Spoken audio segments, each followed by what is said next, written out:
I just wanted to give you an update on your Hisun. So since you have ESP, I did actually bring the bike just in this afternoon. It's the first time I had a chance to look at it. It took me probably about 45 minutes to get it in here. I had to use another bike and tow it around and winch it in the door because I couldn't get it to move or anything like that.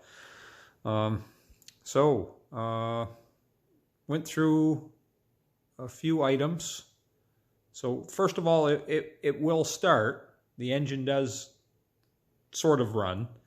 I can do that with spray fuel directly into the intake, but it just runs for a second and then it dies because it runs out of it. It doesn't have any of its own fuel supplying it. It's what I've found for you. Checked your spark. Spark plug was dry. It looks like somebody's put a new spark plug in it. Wasn't wet, so I knew it wasn't flooding or anything like that. Went into your air box and removed your air filter. This is your air filter. You can see it's in pretty rough shape, and it has been for quite some time. This air filter has actually gotten bad enough that you can see way down inside that it's been starting to collapse. So that's how hard the engine's been sucking to try to get stuff past this. So the bad part about that is that the cap has actually been popped apart on it. Just because of that, because of the filters, you can see the way it's shaped now, and it's popped the end cap off. So for sure, the worst part about that is that the engine's been sucking unfiltered air directly into the intake. So unfiltered air means dirt. And dirt ingestion is one of the biggest enemies of ATV or side-by-side bikes because of the fact you drive in dusty conditions. So all this little dirt floats inside, sucked in by the engine, and gets down around your piston, your cylinder walls, your rings, and just works as an abrasive just to destroy all those things. So air filter is one of the most important things on these bikes. I can't stress it enough how much money that little part that costs $25 or $30 or whatever this one will cost, how much they cost they're worth their weight in gold. So past that, down on the bottom of the air box there's water, and that's why the filter is all wet. So it's been trying to suck that little puddle of water in the bottom of the air box, and I'll run over to the bike here in a second and show you that. But that's this isn't even we're not to your big issue yet. So the carburetor, which looked really nice when I took it off, shows definite signs of water in the fuel system, and how I can tell that is all this grit and grime. So some of that is because of the air filter. And some of that is because most likely ethanol fuel, so regular gas, premium, which would be your middle blend gas at most gas stations, they all have ethanol in them.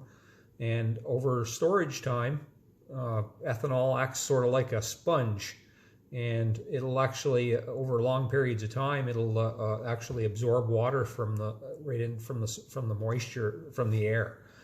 So that water goes into your fuel system and lays into the bottom of your carburetor and those sorts of things, and it acts to corrode things.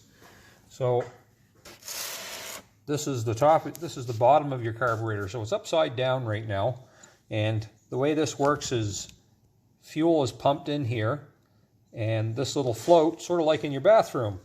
So your toilet does the same idea. As the float bowl fills up, this float moves, and it runs this little valve right in here. So it doesn't look like your conventional valve, probably what you're thinking of, like a sink or anything like that. I actually had another one sitting right here, and I don't know where I just moved it. Oh, there it is. So it looks like this, and what it does is that's sitting down in that hole underneath this float, and it's just held onto the float with this one here is held on by a hook. This one is held on just a little bit different, but they work the same way. And there's a little small orifice down in the bottom of the hole that this float valve runs in, and it's tapered to match the point. And when the carburetor is full of enough fuel, as determined by the way this float is set, it stops allowing fuel to be pumped in. So the reason why your bike won't stay running is because due to corrosion, the float is actually, most of the time they're some kind of metal, but they're different metals. So you have brass, and maybe you have a steel float, and or whatever the material happens to be, but they oxidize and stuff at different rates, so they end up corroded up and they stick. So yours is actually seized right in there. I can't even, usually I can pull, there's a little pin. You take the little pin out. This one's held in by a screw that goes in the hole right here.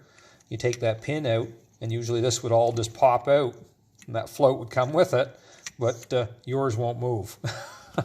So I'm going to have to, I'm going to pull it out of there. Most likely it's going to destroy the float because it's going to ruin the little wires on the top of it. And they're going to get all bent out of shape, and I'll probably either have to throw it away and get a new one, or try and fix it if we can't get a new one. That's the best part. So the next part of that is, because your float's not allowing fuel in, because you had corrosion, you've also got a corrosion in your jets, so they're plugged up. And all the little orifices inside your carburetor, anywhere that fuel or anything has been run through, they're all gonna have to be cleaned. So the carburetor has to be totally disassembled and cleaned. Hopefully I can save it. If I can't, you're gonna have to buy a new carburetor.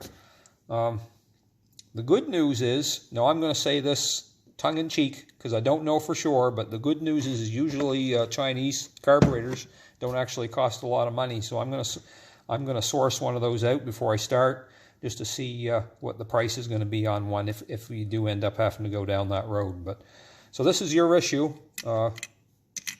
Float seized right in the little hole. It's completely turned the tap off. The toilet won't run. Won't let any fuel in the carburetor, and that's why the bike won't start. So that, and you need an air filter, and hopefully you don't have too much internal damage to the engine. I think at this point we just get her. It ran before. It does start now. I think we'll just get it running and worry about that part later on. Anyway, that's your update, and I hope you have a great day.